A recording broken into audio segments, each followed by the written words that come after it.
Good evening to everyone. तो जैसा कि आज की वीडियो की बात करें, तो आज मैं जो वीडियो आपके साथ लेकर आया हूँ या फिर आपके लिए लेकर आया हूँ, ये बेसिकली वीडियो ऐसा है जहाँ पर हम पूरे एक इंटायर चैप्टर को कवर करेंगे। और वो इंटायर चैप्टर में बेसिकली हम वो चैप्टर्स को डिटेल में तो नहीं, बल्कि उसका एक रिवीजन पोर्शंस के तौर पर अगर मैं आपसे बात करूँ, तो उस रिवीजन पोर्शन के तौर पर मैं आपके साथ वो टॉपिक को डील करूंगा। बेसिकली ये जो चैप्टर की हम बात कर रहे हैं, ये आपका जो चैप्टर है वो कॉस्ट अकाउंटिंग का चैप्टर है। जैसा कि कल से थर्ड ईयर के बच्चों का एग्जामिनेशन है पाटलिपुत्र यूनिवर्सिटी, तो उनके रिगार्डिंग ये वीडियो बहुत ही हेल्पफुल होगा, जहां पर उनको कॉस्ट अकाउंटिंग का कल पेपर है और वहां पर कॉस्ट अकाउंटिंग में एक चैप्टर जो है वो बहुत इंपॉर्टेंट रोल प्ले करता है। चाहे वो किसी तरीके का पेपर हो, दैट इज कंसिडर्ड क्या प्रोसेस कॉस्ट। तो बेसिकली आज की मेरी जो ये वीडियो है इसी प्रोसेस कॉस्टिंग के रिवीजन पर हो। तो आई होप आपको ये वीडियो अच्छा लगेगा और आपको ये पसंद भी आएगा। सबसे पहले बात करें प्रोसेस कॉस्टिंग की, तो प्रोसेस कॉस्टिंग अपने नाम को दो भाग में बांटता है। सबसे पहला टर्म यहाँ पर निकल के आता है that is considered a process, और दूसरा टर्म जो यहाँ पर निकल कर आता है that is considered a costing. Since जब आप कॉस्टिंग की बात करते हो तो आपने पढ़ा क्या है, कॉस्टिंग यानी जब आप किसी चीज के कॉस्ट के बारे में जानकारी लेना चाहते हो तो that is considered a costing. Cost का मतलब क्या, लागत। तो जब किसी चीज के, किसी प्रोडक्ट के लागत की आप जानकारी लेना चाहते हो, तो दैट प्रोसेस थ्रू विच, या तरीका जिसके थ्रू आप उसके कॉस्ट के बारे में जानकारी ले पाओ, तो that is considered costing. Costing के तहत बेसिकली हम लोग दो चीजों के बारे में जानकारी लेना चाहते हैं। पहला पर यूनिट कॉस्ट, और दूसरा टोटल कॉस्ट। यानी किसी भी प्रोडक्ट को बनाने के लिए कंपनी ने कितना पर यूनिट कॉस्ट का प्रोडक्शन लगाया है, यानी पर यूनिट कॉस्ट इनकर्ट किया है, और पूरे प्रोडक्ट को बनाने में कंपनी का कितना कॉस्ट लगा है, इसके बारे में जब हम जानकारी लेते हैं तो that is considered costing. For example के तौर पर मैं आपको बताता हूँ कि मान लो कि एक कंपनी है जो कि 1,000 पेन्स का प्रोडक्शन कर रही है। ठीक है, 1,000 पेन्स का क्या करती है, प्रोडक्शन कर रही है। अब कंपनी को जब 1,000 पेन का प्रोडक्शन करना है, तो कंपनी ने 1,000 का पेन प्रोडक्शन करने के लिए कितना रुपए का कॉस्ट इनकर्ट किया, 10,000 रुपए का। अब ये 10,000 रुपए का जो कॉस्ट है वो तीन चीजों को इंक्लूड कर रहा है।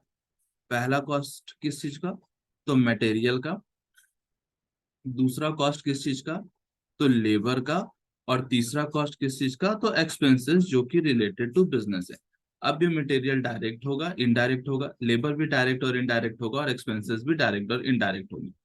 फॉर एग्जाम्पल के तौर पर मान लेते हैं कंपनी ने मटेरियल लगाया 4,000 रुपए का, कंपनी को लेबर लगता है 3,000 रुपए का, और कंपनी ने एक्सपेंसेस कितने का किया, तो कंपनी ने यहाँ एक्सपेंसेस भी किया 3,000 रुपए का। अगर मैं आपसे पूछूं कि आप बताओ कि एक पेन को बनाने में कितना का कॉस्टिंग लगता है, तो आप यहाँ बता सकते हो कि अगर मैं आपसे बात करूं पर यूनिट कॉस्ट की, यानी पर यूनिट में कॉस्ट कितना इनकर्ड हुआ, तो आप बोल सकते हो क्या कि सर टोटल पेन बनाने में लगा 10,000 रुपया, और कंपनी ने 1,000 पेन का प्रोडक्शन किया, तो यानी कंपनी को कितने रुपए का कॉस्ट इनकर्ड हुआ, एक पेन पर कंपनी को 10 रुपए का कॉस्ट इनकर्ड हुआ। वही अगर मैं आपसे पूछूं कि कितने का मटेरियल लगा, तो आप बोलोगे मटेरियल कितने का लगा, 4 रुपए का। मैं बोलूंगा लेबर का खर्चा कितना, तो 3 रुपए का, और एक्सपेंसेस कितना, तो 3 रुपए का। यानी कंपनी ने मटेरियल पर 4 रुपए लगाया, लेबर पे 3 रुपए लगाया, और एक्सपेंसेस पर 3 रुपए लगाया, और तब जाकर ये पेन कितने में तैयार हो गई है, 6 रुपए, 10 रुपए में। बेसिकली कंपनी अब यहाँ से क्या करेगी, इस पेन का जब मार्केट में प्रोडक्शन, कंपनी ने इसका प्रोडक्शन कर दिया है और ये कंपनी के लिए फिनिश गुड्स हो चुका है, तो कंपनी इस प्रोडक्ट को मार्केट में जब बेचेगी, तो अब उसको पता है क्या कि कंपनी अब इस प्रोडक्ट को 10 रुपए से कम की कीमत पर नहीं बेचेगी। क्यों, क्योंकि अगर कंपनी 10 रुपए की कीमत से कम पर इसको बेचती है तो कंपनी को क्या करना पड़ेगा, नुकसान का सामना करना पड़ेगा। तो दैट्स वाई कॉस्टिंग की जरूरत इसीलिए पड़ती है कि ताकि आप पर यूनिट कॉस्ट को इनकट कर पाओ। फॉर एग्जाम्पल के तौर पर मान लो कि कोई और भी कंपनी है, ये ए नाम की कंपनी थी, ठीक है। मान लो कि बी नाम की कंपनी है, बी नाम की कंपनी भी कितने पेन का मैन्युफैक्चर कर रही है, 1,000 पेन का प्रोडक्शन कर रही है, लेकिन वो कितना कॉस्ट इनकट कर रही है, 8,000 रुपए का। मतलब उसका पर यूनिट कॉस्ट कितना लग रहा है, 8 रुपए। अब कंपनी यहाँ पर क्या देखेगी कि अगर हम पेन का प्रोडक्शन कर रहे हैं तो 10 रुपए लग रहा है, वो पेन का प्रोडक्शन कर रही है तो 8 रुपए लग रहा है, यानी 2 रुपए का कॉस्ट ज्यादा कंपनी इनकट कर रही है। बेसिकली हो सकता है कि कंपनी का मटेरियल ज्यादा लग रहा हो, या फिर हो सकता है तो लेबर में ज्यादा खर्चा लग रहा होगा, या हो सकता है एक्सपेंसेस का ज्यादा खर्चा लग रहा होगा। तो बेसिकली कॉस्टिंग की मदद से कंपनी क्या करती है कि टोटल कॉस्ट के बारे में तो जानकारी लेती ही है, साथ ही साथ पर यूनिट कॉस्ट के बारे में भी जानकारी लेती है, और इन सब के साथ कंट्रोलिंग प्रोसेस को भी अडॉप्ट करती है कि कंपनी अपने कॉस्ट को इस तरीके से कंट्रोल करे कि कंपनी अपनी मार्केट में रेपुटेशन को भी मेंटेन कर सके, कंपनी अपने मार्केट में प्रोडक्ट को भी बेच सके, और कंपनी प्रॉफिट भी अर्न कर सके। तो कॉस्टिंग बेसिकली ये होता है। लेकिन जब इस कॉस्टिंग का यूटिलाइजेशन हम प्रोसेस में करते हैं तो that is considered process costing. अब ये प्रोसेस कॉस्टिंग क्या होता है, तो समझो। प्रोसेस कॉस्टिंग को समझने के लिए तुमको समझना होगा प्रोसेस क्या होता है। अगर मैं नॉर्मल टर्म में बात करूं या फिर एक इंग्लिश टर्म में बात करूं, लॉजिकल टर्म में बात करूं, तो प्रोसेस है क्या? तो प्रोसेस बेसिकली कहने का मतलब क्या है, एक डिस्टिंक्ट स्टेज। ठीक है, एक डिस्टिंक्ट स्टेज है किसका? प्रोडक्शन का, जहां पर प्रोडक्ट पासेस होते हैं, जहां पर प्रोडक्ट को क्या किया जाता है, पास किया जाता है। टिल कब तक? It converted into finished goods, converted into finished goods. Basically अगर मैं बोलूं तो मैंने क्या बताया कि प्रोसेस क्या है, तो एक डिस्टिंक्ट स्टेज है प्रोडक्शन का। ठीक है, डिफाइंड स्टेज है प्रोडक्शन का, जहां पर प्रोडक्ट जो भी कंपनी बना रही है उसको पास करेगी। और वो कब तक पास करेगी?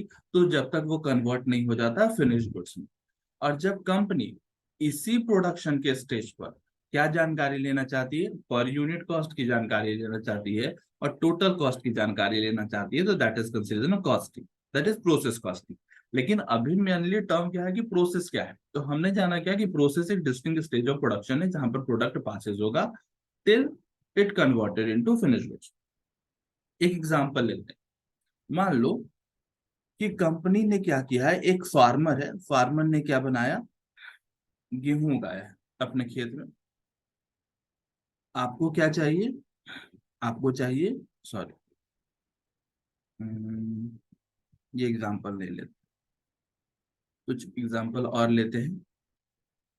हाँ, चलो बात करते हैं क्या, कि यही बात करते हैं। फार्मर ने क्या किया, गेहूं उगाया, और मेरी एक शॉप है जहां पर मुझे क्या चाहिए, फ्लोर चाहिए, आटा चाहिए।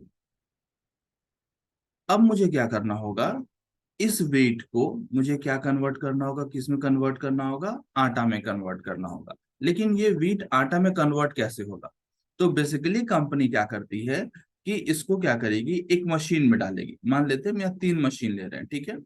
मशीन नंबर 1, मशीन नंबर 2, ठीक है, और मशीन नंबर 3। ठीक है, कंपनी क्या करेगी कि ये वीट खरीदेगी, किससे? तो किसान से।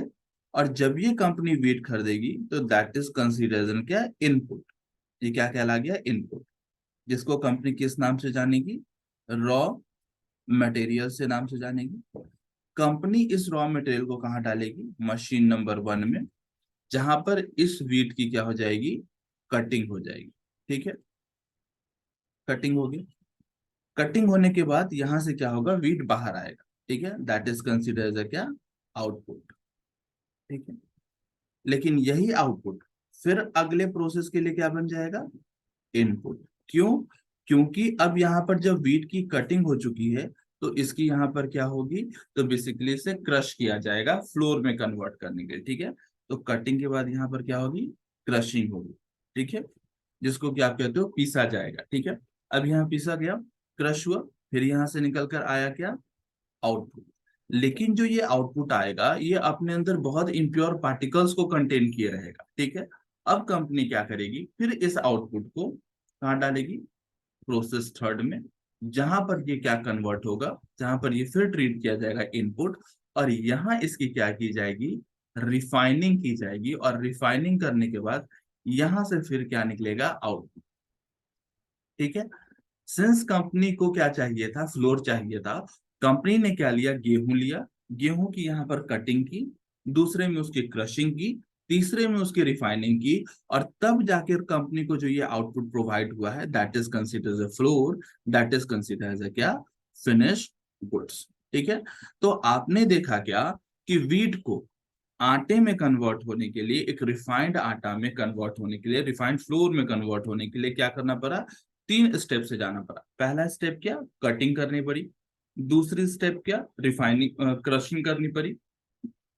तीसरी स्टेप क्या कि आपको रिफाइनिंग करनी पड़ी। तो जब भी कोई रॉ मटेरियल इन तरह से, यानी इस तरीके से डिफरेंट डिफरेंट स्टेजेस से होकर गुजरता है और तब जाकर किसी फिनिश गुड्स में कन्वर्ट होता है, दैट इज कंसिडर्ड एज क्या, प्रोसेस। ठीक है। अब एक बात बताओ, जब यहाँ पर कटिंग हुआ होगा तो इसने अपने पास क्या इनकर्ट किया होगा, कॉस्ट इनकर्ट किया होगा। जब यहाँ पर क्रशिंग हुआ होगा तो भी इसने कॉस्ट इनकर्ट किया होगा। और जब यहाँ पर रिफाइनिंग हुई होगी तो भी इसने यहाँ पर कॉस्ट इनकर्ट किया होगा। यानी कि इस वीट को, समझना ध्यान से, इस वीट को इस फ्लोर में कन्वर्ट करने के लिए कंपनी कितने जगह से गुजरी, एक जगह, दूसरी जगह, तीसरी जगह, और इस तीनों जगह पर कंपनी ने क्या किया, कॉस्ट इनकर्ट किया है। कॉस्ट नंबर 1, कॉस्ट नंबर 2 और कॉस्ट नंबर 3। ठीक है। ये जो तीनों कॉस्ट इनकर्ट हुए at each stage of production, जब हम इसी की जानकारी लेते हैं तो दैट इज कंसिडर्ड एज क्या, प्रोसेस कॉस्टिंग। यानी process costing mainly refers to that type of costing under which we convert the raw material into finished goods and try to estimate at each try to estimate the cost of production which is incurred at each stage of production। यानी जो हर एक stage of production पर हमारा cost incurred हुआ है, जब इसके बारे में हम जानकारी लेना चाहते हैं तो that is considered as a क्या, प्रोसेस कॉस्ट। क्लियर है यहाँ तक। तो प्रोसेस कॉस्टिंग बेसिकली यहीं पर यही काम करता है। ये कब से कब तक चलता है, तो प्रोसेस कॉस्टिंग बेसिकली इनपुट जब गया मशीन में और जब तक आउटपुट नहीं आया तब तक क्या चलता है, ये प्रोसेस कॉस्टिंग चलता है। ठीक है। यानी रॉ मटेरियल को फिनिश गुड्स में कन्वर्ट करने के काम तक ये क्या करेगा, चलेगा। जब बात करते हो प्रोसेस कॉस्टिंग की, तो तुमको मैंने बताया क्या कि प्रोसेस कॉस्टिंग हर एक स्टेज ऑफ प्रोडक्शन पर गुजरेगा। ठीक है। यानी मान लेते हैं कि कितने प्रोसेस से जा रहा है, तो प्रोसेस नंबर 1 से भी जाएगा, प्रोसेस नंबर 2 से भी जाएगा और प्रोसेस नंबर 3 से भी जाएगा। तो जब प्रोसेस नंबर 1 से जाएगा तो प्रोसेस नंबर 1 पर देखो वो क्या क्या कॉस्ट इनकट करेगा। तो प्रोसेस नंबर 1 पर वो क्या कॉस्ट इन करेगा, तो डायरेक्ट मटेरियल का कॉस्ट इनकट करेगा। ठीक है। दूसरा क्या, तो डायरेक्ट लेबर का कॉस्ट इनकट करेगा। ठीक है। और क्या इनकट करेगा, तो डायरेक्ट एक्सपेंसेस का कॉस्ट इनकट करेगा। साथ ही साथ हो सकता है कि इनडायरेक्ट एक्सपेंसेस का भी कॉस्ट इनकट कर दे, हो सकता है कि इनडायरेक्ट मटेरियल और लेबर का भी कॉस्ट इनकट कर दे। तो ये सारे कॉस्ट, ये जो सारा कॉस्ट इनकट हो रहा है eight each stage of production, ये क्यों हो रहा है, क्योंकि कंपनी क्या कर रही है, रॉ मटेरियल को फिनिश गुड्स में कन्वर्ट कर रही है। And the entire cost will be a part of finish goods. और जो हर एक कॉस्ट ऑफ प्रोडक्शन पर यहाँ पर जानकारी मिलेगी, दैट कॉस्ट पर यूनिट की जानकारी यहाँ पर क्या कहला जाएगा, प्रोसेस कॉस्टिंग। ठीक है। प्रोसेस कॉस्टिंग कहलाए। क्लियर हो गया। बात आता है क्या कि सर प्रोसेस कॉस्टिंग को हम बनाते कैसे। ठीक है। बेसिकली हम अकाउंट्स की बात कर रहे हैं, हम अकाउंटिंग की बात कर रहे हैं। तो जब अकाउंटिंग की बात करते हैं तो प्रोसेस कॉस्टिंग के लिए हमें एक अकाउंट प्रिपेयर करना पड़ता है, that is considered process account. ठीक है। अब यहाँ पर बच्चों को कंफ्यूजन क्या रहता है कि हम कितना प्रोसेस अकाउंट बनाए क्या एक प्रोसेस अकाउंट बनाए, दो बनाए या तीन बनाए। तो इस बात का ध्यान रखना कि जितने भी स्टेजेस में प्रोडक्ट कन्वर्ट हो जाएंगे, रॉ मटेरियल कन्वर्ट हो जाएगी फिनिश गुड्स में, वो सारा स्टेज ही क्या बन जाएगा, प्रोसेस बन जाएगा। जैसे मान लो क्रूड ऑयल है, और क्रूड ऑयल को क्या कर, जैसे अभी हमने एग्जांपल लिया वीट का और फ्लोर का। तो वीट को फ्लोर में कन्वर्ट करने के लिए कितने प्रोसेस से जाना पड़ा, तो पहला कटिंग हुआ, तो पहला कटिंग प्रोसेस हो जाएगा। दूसरा क्या हुआ, क्रशिंग प्रोसेस, तो दूसरा क्रशिंग प्रोसेस। और तीसरा क्या हुआ, रिफाइनिंग, तो थर्ड इज रिफाइनिंग प्रोसेस। तो यह जो तीन प्रोसेस में गया दैट इज कंसिडर्ड एज क्या, प्रोसेस। और यहीं पर आपको इसका क्या करना होता है, अकाउंट बनाना पड़ता है। लेकिन जब अकाउंट बनाते हैं तो अकाउंट्स कंटेन क्या करेगा, तो मैं आपको एक अकाउंट का फॉर्मेट बना रहा हूँ। ठीक है। मान लेते हैं प्रोसेस एज अकाउंट। ठीक है। ये जनरल फॉर्मेट अभी मैं आपको बता रहा हूँ। ठीक है। फिर मैं फॉर्मेट को एक्सपेंड कर दूंगा। ठीक है। एकदम नॉर्मल टर्म में देखो,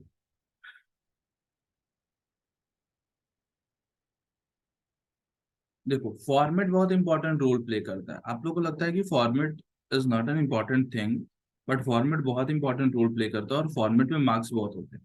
ठीक है। मार्क्स बच्चों की इसलिए करते हैं क्योंकि वो फॉर्मेट पे ध्यान देते हैं। प्रोसेस अकाउंट सबसे पहले यहाँ लिखाता है कि आप कितना का प्रोडक्शन कर रहे हो। मान लो कि कंपनी कितने का प्रोडक्शन कर रही है, तो 2000, जैसे हमने देखा था 10,000 यूनिट, तो कंपनी ने कितना का प्रोडक्शन किया, 10,000 यूनिट, ठीक है। इधर आता है आपका पार्टिकुलर्स, यहाँ पर आपका आता है कॉस्ट पर यूनिट, और यहाँ आता है आपका अमाउंट। अमाउंट के बगल में रुपीज का साइन, उसी तरीके से यहाँ आता है आपका पार्टिकुलर्स, यहाँ पर आता है कॉस्ट पर यूनिट, और उसके बगल में आता है क्या, अमाउंट, जिस पर रुपीज का साइन रहता है। देखो कंपनी को क्या क्या कॉस्ट इनकर्ड होता है। सबसे पहला टू डायरेक्ट मटेरियल, ठीक है, ये कॉस्ट कंपनी ने इनकर्ड की। दूसरा टू डायरेक्ट लेबर, ठीक है। तीसरा टू डायरेक्ट एक्सपेंसेस, कभी कभी इसको मैन्युफैक्चरिंग एक्सपेंसेस भी कहा जाएगा, ठीक है, manufacturing expenses. Two indirect expenses. देखो इनडायरेक्ट एक्सपेंसेस की बात करें तो यहाँ मैं आपको एक पॉइंट बताता चल रहा हूँ, ठीक है। कभी कभी कंपनी क्वेश्चंस में क्या लिख के दे देता है, बेसिकली ग्रेजुएशंस में ये क्वेश्चंस पूछते हैं और फंसाया जाता है बच्चों को इस टाइप के क्वेश्चंस में, कि क्वेश्चन में क्या पूछ देगा कि the company have incurred and indirect expenses of 8,000 रुपया, ठीक है, out of which 2,000 is attributable to the production. अब बच्चे क्या करते हैं कि वो क्या करेंगे, 8,000 पर फोकस करेंगे, 2,000 पर फोकस नहीं करेंगे। हमेशा ध्यान रखना कि कितना भी इनडायरेक्ट एक्सपेंसेस हुआ हो, दैट डजंट मैटर, आपके प्रोडक्शन पर कितना इनकर्ड हो रहा है वो मैटर करता है। मान लो कि कंपनी ने 50,000 रुपए का खर्चा कर दिया है इनडायरेक्ट एक्सपेंसेस के लिए, नॉट अ बिग डील। अगर मेरे प्रोडक्शन पर 10,000 रुपए का ही खर्चा लगा है तो मुझे सिर्फ 10,000 रुपए से मतलब होगा, ना कि उस 50,000 रुपए से। तो इस बात का ध्यान रखना। यहाँ आता है आपका इनडायरेक्ट एक्सपेंसेस, ठीक है। अब एक बात मैं तुमसे पूछता हूँ कि कंपनी ने ये सारा कॉस्ट इनकर्ड, ठीक है। अब एक बात बताओ, तुम्हारे घर में भैया होंगे, पापा होंगे, उनसे पूछना क्या कि जब वो गेहूं बेसिकली वीट को लेके जाते हैं ग्राइंड करवाने के लिए, पिसाने लेकर जाते हैं, तो मान लो कि अगर वो 10 kg वीट लेकर जा रहे होंगे ना, तो जब रिटर्न में वीट लेकर आते हैं ना, तो वो 10 kg का नहीं होता, ठीक है। मान लो कि 10 kg गेहूं लेके गए हैं पिसवाने के लिए, तो वो गेहूं 10 kg में नहीं आएगा, वो आएगा कितने में, तो 9 kg 800 में, 9 kg 700 में, ठीक है। अब 10 kg का गेहूं 9 kg 700 में क्यों कन्वर्ट हो गया, तो होता क्या है कि जब प्रोडक्शन होगा यानी क्रशिंग होगी, या फिर कटिंग होगी, क्रशिंग होगी, रिफाइनिंग होगी, तो एक बार समझो कि क्रश करने के बाद अब व्हीट किस में कन्वर्ट हो चुका है, आपका गेहूं किस में कन्वर्ट हो चुका है, पाउडर के फॉर्म में कन्वर्ट हो चुका है। Basically it is the form of powder. और जब पाउडर के फॉर्म में कन्वर्ट होगा तो कुछ पार्टिकुलर्स क्या होंगे, क्योंकि गेहूं जब पीसा जाता है ना, तो उसको बेसिकली बड़े बड़े मशीन्स में जब पीसा जाता है, तो होता क्या है कि गर्मी के कारण क्या होता है कि सम पार्टिकल्स क्या हो जाते हैं, लॉस्ट हो जाते हैं, वो गर्मी से जल जाएंगे, ठीक है। तो जब गर्मी से जल जाएंगे और जब रिफाइनिंग होगी तो उस समय भी कुछ पार्टिकुलर्स क्या होंगे, कुछ पार्टिकल्स क्या होंगे, बर्बाद हो जाएंगे। तो कंपनी, तो बेसिकली जितना गेहूं पीसा जाता है, बेसिकली जितना गेहूं ले जाया जाता है, उतना कभी आउटपुट में आता नहीं है, कुछ ना कुछ इनपुट क्या होते हैं, लॉस हो जाते हैं। ये हर एक नॉर्मल कोर्स ऑफ एक्शन में होता है, ठीक है। चाहे कंपनी 10 kg का प्रोडक्शन करे, चाहे कंपनी 100 kg का प्रोडक्शन करे, कुछ ना कुछ मटेरियल क्या होगा, बर्बाद होगा ही होगा, ठीक है। तो जब मटेरियल बर्बाद होता है तो that is consider as a क्या, नॉर्मल वेस्टेज, ठीक है। ये क्या कहलाता है, नॉर्मल वेस्टेज, ठीक है। ये यूनिट में होता है। कभी कभी कंपनी क्या करती है, यह जो नॉर्मल वेस्टेज होता है, कंपनी उसको मार्केट में बेच भी देती है। तुमने चना देखा है, चना सब जानते हो चना से। बेसिकली देखो मेरा एग्जांपल कुछ ऐसा ही होगा, मैं आपके डे टू डे लाइफ से कनेक्ट करके आपको एग्जांपल दूंगा। आप लोगों ने चना देखा है? बहुत अच्छा। जब चना को भूंजा जाता है, बेसिकली जब चना को फ्राई किया जाता है, तो उसका जो शेल होता है ना, वो हो जाता है बर्बाद। और बेसिकली जो अंदर बेसिकली दाल जब होता है तो उसको पीसा जाता है, यानी उसकी ग्राइंडिंग की जाती है, तो हमें मिलता है सत्तू।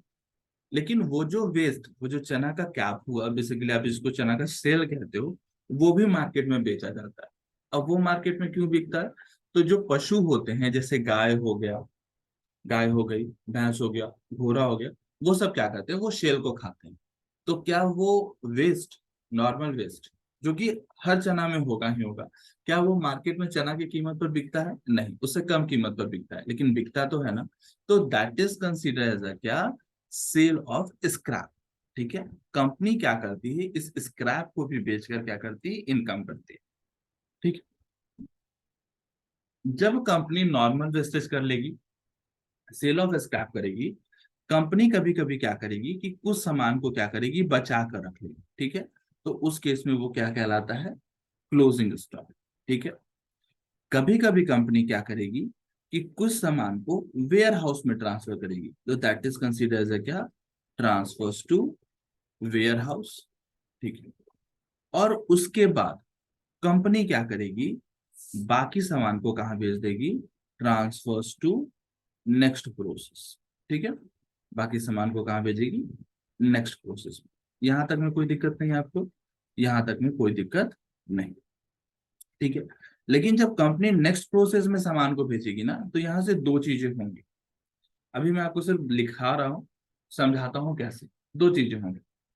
पहला तो होगा क्या, इस साइड में एबनॉर्मल वेस्ट। ठीक है। पहला क्या टर्म आएगा यहाँ पर, एबनॉर्मल वेस्ट।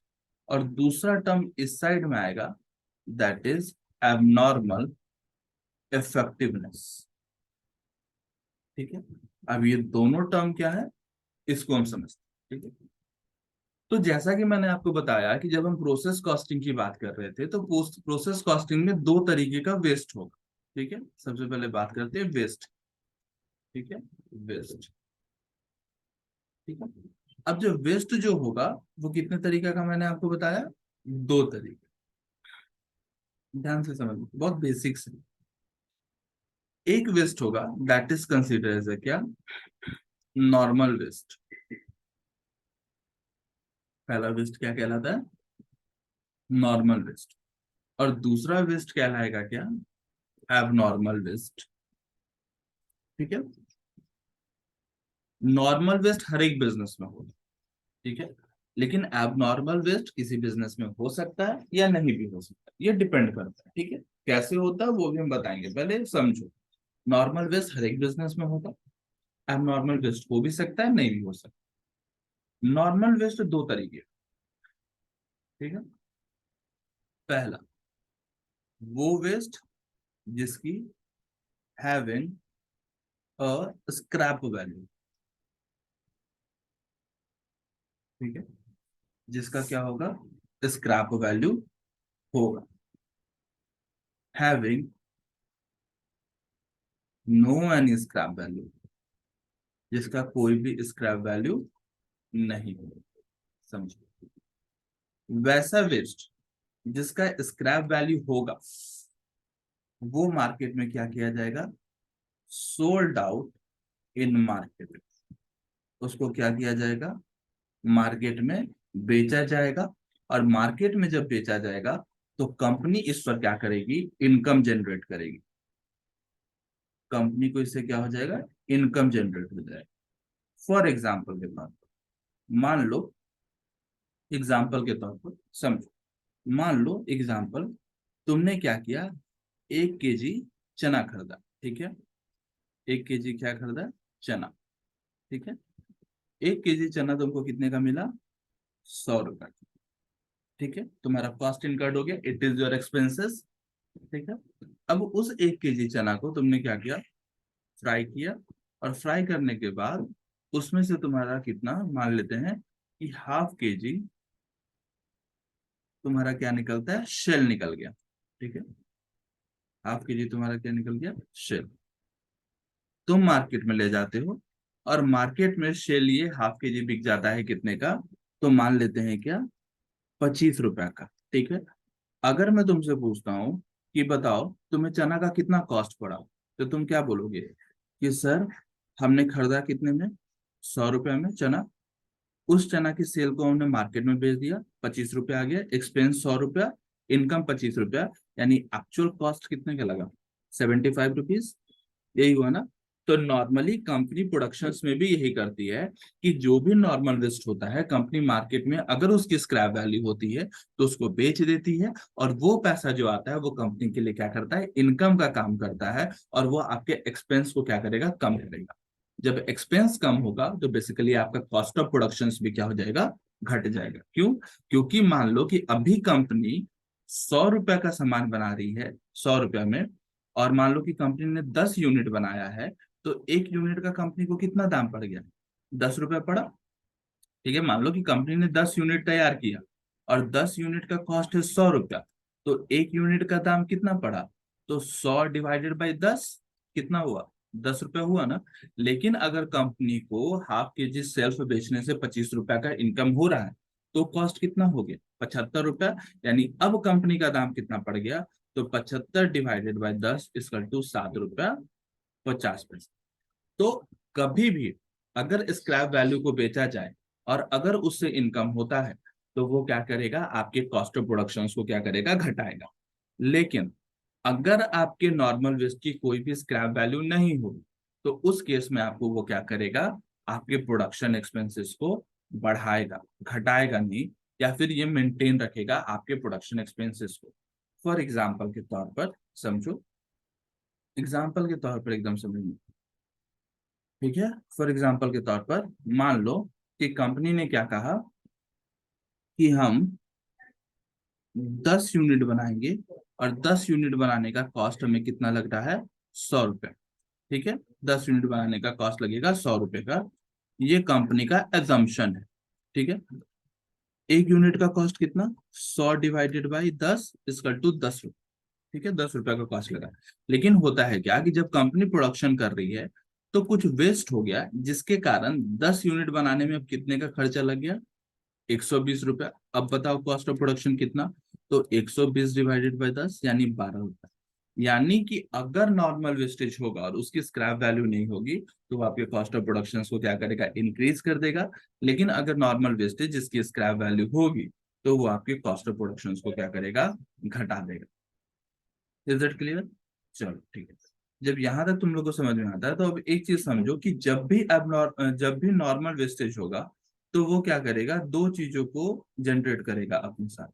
पहला क्या? आइदर एबनॉर्मल वेस्टेज को एक्सपेंड करेगा, या फिर दूसरा क्या? एबनॉर्मल गेन को जनरेट करेगा। इसको समझो। मान लो कि एक कंपनी है, वो प्रोडक्शन कर रही है। ठीक है, समझो, एक कंपनी है, वो क्या कर रही है? प्रोडक्शन कर रही है। कंपनी ने बोला हम प्रोडक्शन करेंगे। कंपनी कहती है कि हम 10,000 यूनिट का प्रोडक्शन करेंगे। ठीक है, कंपनी कितने यूनिट का प्रोडक्शन कर रही है? 10,000 यूनिट का प्रोडक्शन कर रही है। कंपनी ने क्या कहा कि हम जब 10,000 यूनिट का प्रोडक्शन करते हैं तो मेरा 10% का क्या होता है? नॉर्मल वेस्टेज होता है। ठीक है, मेरा 10% का क्या हो जाएगा? नॉर्मल वेस्टेज हो जाएगा। ठीक है, 10,000 यूनिट का प्रोडक्शन करने के लिए कंपनी कुछ कॉस्ट इनकर्ड कर रही है। ठीक है, मान लो कि मटेरियल कितने का लगा रही है? 40,000। लेबर लगाया कितने का? 30,000 का। और एक्सपेंसेस इनकर्ड किया कंपनी ने, वो भी कितने का इनकर्ड किया? तो 30,000। ठीक है, कंपनी को ये जो 10% का नॉर्मल वेस्टेज हो रहा है, कंपनी इसको मार्केट में सोल्ड आउट करती है। कितने का? तो at the rate of 100 rupees per KG. Company कितने का सोल्ड आउट कर रही है? 100 रुपीज पर केजी पर। क्लियर? कंपनी कहती है क्या कि जब हम आउटपुट कर रहे हैं, जब हम क्या कर रहे हैं? आउटपुट कर रहे हैं, तो कंपनी कहती है कि मेरा जो आउटपुट आ रहा है वो कितना आ रहा है? 8,000 यूनिट आ रहा है। ठीक है, 8,000 यूनिट आ रहा है। कहता है कि अकाउंट बनाकर दिखाइए। नॉर्मल टर्म में देखिए, हम बनाते हैं क्या? Process account. Process account. देखो, नॉर्मल वेस्टेज का क्वेश्चन या फिर स्क्रैप वैल्यू वाला क्वेश्चंस, ये सारे क्वेश्चंस इंपॉर्टेंट होते हैं और इनसे क्वेश्चंस बनते भी हैं। यूनिवर्सिटीज के एग्जामिनेशंस में इनसे क्वेश्चंस बनते हैं। सबसे पहले बात करते हैं, चलो। कंपनी ने क्या कहा कि हम मटेरियल लगा रहे हैं, लिखते हैं टू डायरेक्ट मटेरियल। ठीक है, कंपनी कितना मटेरियल लगा रही है? तो कंपनी ने कहा क्या कि 10,000 यूनिट लगा रहे हैं। कंपनी ने कितने कहा? 10,000 यूनिट का हम क्या कर रहे हैं, मटेरियल लगा रहे हैं, या 10,000 यूनिट लिख रहे हैं। और उसका कॉस्ट कितना कंपनी को लग रहा है? तो 40,000। ठीक है, कंपनी ने बोला क्या, हम लेबर लगा रहे हैं, दैट इज डायरेक्ट लेबर। और कंपनी वो कितने का लगा रही थी? तो कंपनी ने कहा 30,000। ठीक है, कंपनी ने क्या कहा कि हम एक्सपेंसेस भी इनकर्ट कर रहे हैं। कंपनी ने कितने का एक्सपेंसेस इनकर्ट किया? तो कहा 30,000 रुपए का। हमने कह दिया 30,000 रुपए का। अगर मैं अभी तुमसे पूछूं तो कंपनी को कितना कॉस्ट इनकर्ट हो गया है, तो तुम बोलोगे कितने का? 1,00,000 रुपए का कॉस्ट इनकर्ड हुआ। और कितना यूनिट तैयार हुआ? तो 10,000 यूनिट। अगर मैं तुमसे पूछूं कि बताओ कॉस्ट पर यूनिट कितना है, तो तुम क्या बोलोगे कि 1,00,000 रुपए का कॉस्ट डिवाइडेड बाय 10,000। ये 4 जीरो और ये 4 जीरो कट गया, मतलब क्या, एक यूनिट को बनाने में कितने का खर्चा? 10 रुपए का। ठीक है, अब क्वेश्चन आगे क्या कह रहा है कि कंपनी जब प्रोडक्शन कर रही है तो कंपनी को नॉर्मल वेस्टेज होता है कितना परसेंट? 10%। लिखते हैं क्या, बाय नॉर्मल वेस्टेज। तो यूनिट में ही से वेस्टेज हुआ होगा, लिखते हैं बाय नॉर्मल वेस्टेज। कितने का वेस्टेज हुआ? तो 10,000 यूनिट बनाया। ठीक है, उसका कितना परसेंट? 10%। तो 10,000 का 10% कितना? 1,000 यूनिट। यही हुआ ना, 1,000 यूनिट। कंपनी कहता है क्या कि हम उसको कितने में बेच रहे हैं? 10 रुपए केजी में बेच रहे हैं। ठीक है, इसको 100 की जगह इसको करो 10 रुपए। कंपनी ने कहा क्या कि हम उसको 10 रुपया पर केजी बेचेंगे। कितने का इनकम हो गया कंपनी को? तो अगर मैं तुमसे बोलूँ तो कंपनी को 1,000 × 10, कितने का इनकम? 10,000। अब बताओ कंपनी का कॉस्ट ऑफ प्रोडक्शन कितना? 1,00,000 में से 10,000 रुपया आगे, यानी कितना आया? 90,000। 90,000 डिवाइडेड बाई 10,000 इसका टू कॉस्ट ऑफ प्रोडक्शन कितना हो गया? 9 रुपए। क्लियर? आगे क्वेश्चन में कह रहा है क्या कि कंपनी कह रही है कि मेरे पास आउटपुट हुआ है कितने का? 8,000 रुपए का। लिखते हैं by finish goods. Finish goods account. ठीक है, फाइनल कितने का? 8। अब एक बात बताओ कि कंपनी ने लगाया कितना? 10,000 रुपया, 10,000 यूनिट, 1,000 नॉर्मल वेस्टेज हो गया। कंपनी को कितना मिलना चाहिए? तो 1,000, 10,000 माइनस 1,000, 9,000। यानी कंपनी कितने की प्रोडक्शन करनी चाहिए थी? 9,000 रुपया का, 9,000 यूनिट का। लेकिन कंपनी कितने का प्रोडक्शन कर रही है? 8,000 यूनिट का। 1,000 यूनिट गया कहाँ? तो 1,000 यूनिट का जो डिफरेंस यहाँ पर आ रहा है, that difference is consider as a क्या? Abnormal wastage. अब इसको हम क्या लिख देंगे यहाँ पर? By abnormal wastage. कितना? बैलेंसिंग फिगर कितना हो गया? 1,000। क्लियर? कोई दिक्कत यहाँ तक आप लोगों को समझने में? कोई दिक्कत नहीं। अब बात ये आता है कि 1,000 यूनिट का जो वेस्टेज हुआ उसका दाम क्या करें? ठीक है, उसका दाम क्या करें? तो कैलकुलेशंस देखो किस तरीके से कैलकुलेशंस किया जाता है दाम का। सबसे पहले लिखते हैं रिमेनिंग इनपुट, या सॉरी रिमेनिंग आउटपुट। ठीक है, कितना रिमेनिंग आउटपुट? कंपनी ने कितना लगाया? 10,000 रुपया। अगर अब नॉर्मल वेस्टेज नहीं होता तब कंपनी कितना लगा रही है? 10,000 यूनिट। कितने का नॉर्मल वेस्टेज हुआ? 1,000। अगर अब नॉर्मल वेस्टेज नहीं होता तो कंपनी कितने का प्रोडक्शन कर रही होती? 9,000 यूनिट का। कंपनी को अमाउंट कितना इनकर्ड हुआ होता? तो कंपनी को अमाउंट कितना इनकर्ड हुआ होता? कंपनी ने टोटल अमाउंट कितना लगाया था? 1,00,000 रुपया, जिसपे से कंपनी को कितना आ गया था? 10,000 रुपया। यानी कंपनी को कितना लगा था? 90,000 रुपये। अगर मैं बात करूं कि अगर एबनॉर्मल वेस्टेज नहीं हुआ होता तो कंपनी का कॉस्ट ऑफ प्रोडक्शन कितना होता? 90,000 डिवाइडेड बाय 9,000, यानी कितना? ₹10 पर यूनिट। यही होता ना, यही होता। लेकिन हुआ क्या, हुआ क्या, एक्चुअल आया क्या कॉस्ट, एक्चुअल फिगर क्या है? तो एक्चुअल फिगर ये हुआ कि कंपनी के पास आना चाहिए था कितना यूनिट, 9,000 यूनिट। इस लाइन को ध्यान से समझो क्योंकि यही कंफ्यूज कर जाओगे। कंपनी के पास आना चाहिए था कितना यूनिट, 9,000 यूनिट। कंपनी के पास आया कितना यूनिट, तो कंपनी के पास आया कितना यूनिट, 8,000 यूनिट। ठीक है, ये आया। आपके क्वेश्चन में भी कहा कि 8,000 यूनिट आया, लेकिन 1,000 यूनिट तो नहीं ना आया। That 1,000 unit is consider as क्या, हमने इसी को कह दिया क्या कि भाई ये मेरा एबनॉर्मल लॉस हुआ। लेकिन आप एक बात बताओ बच्चा सब, कि ये एबनॉर्मल लॉस किससे हुआ, ये एबनॉर्मल लॉस किस अमाउंट से हुआ, इसी 9,000 यूनिट में से हुआ ना। ठीक है, इसी 9,000 यूनिट से एबनॉर्मल लॉस हुआ ना। अगर इस 9,000 यूनिट का दाम 10 रुपया था, अगर इस 9,000 यूनिट में एक यूनिट का दाम 10 रुपया था, तो उसी तरीके से ये 8,000 का भी दाम 10 रुपया होगा, और इस 1,000 का भी 10 रुपया होगा। ध्यान से समझो, मान लो कि मैं कहता हूँ क्या, कि तुम्हारे पास, ऐसे समझना कि मान लो कि तुमने क्या किया, 100 चॉकलेट्स लिए। ठीक है, 100 चॉकलेट लिए। तुम्हें पता था कि 100 चॉकलेट का दाम 100 रुपया। ठीक है, एक चॉकलेट का दाम कितना पड़ा, 1 रुपया पड़ा। तुम्हें पहले से पता था कि घर जाते के साथ 10 चॉकलेट तुम्हारा भाई ले लेगा। ठीक है, कितने चॉकलेट बचे, कितने चॉकलेट बचे, तो 100 - 10, 90 चॉकलेट्स। कितना यूनिट कम हो गया, 90 रुपए का चॉकलेट, 90 यूनिट में। तो एक चॉकलेट का दाम अभी भी कितना पड़ रहा है, 1 रुपया।